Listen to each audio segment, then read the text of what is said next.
In today's video, I'm going to teach you how to set default search filters on Zillow desktop. Start by opening your browser and heading to Zillow.com. In the search bar at the top, type the location you want to explore. This can be a city, neighborhood, zip code, or even a specific address. As you type, you'll see suggestions. Select the one that matches what you're looking for, or press Enter to load the results. You'll land on a map with listings on the right. This is your workspace, and everything you set here will shape what you see as you continue browsing. Now let's dial in your preferences using the filter panel across the top. Click into the price menu to choose a minimum and maximum that fits your budget. If you don't have exact numbers in mind, start broad and tighten later. Next, open the beds and baths options. Choose the minimum number that meets your needs. For example, selecting 2 bedrooms will include anything with 2 or more.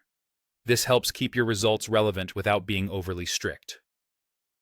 Move on to home type to decide what kinds of properties you want to see.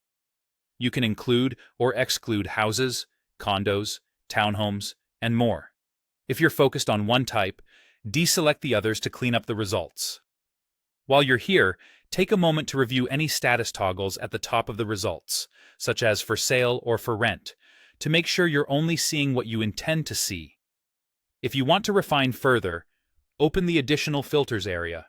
You'll find options like square footage, lot size, year built, parking, and keywords.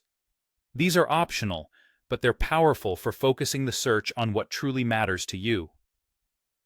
When you're done choosing, look for the Apply or Done button to lock everything in. You'll notice the listings and the map update to reflect your choices. From here, your selections act like your defaults for the current browsing session.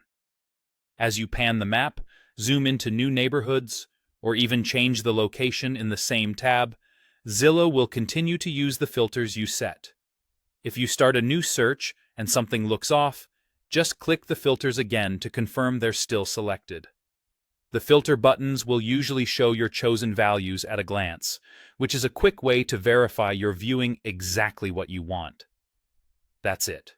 By setting your preferences in the filter panel, you establish a consistent view that follows you as you explore, helping you focus on the right homes faster and with less clutter.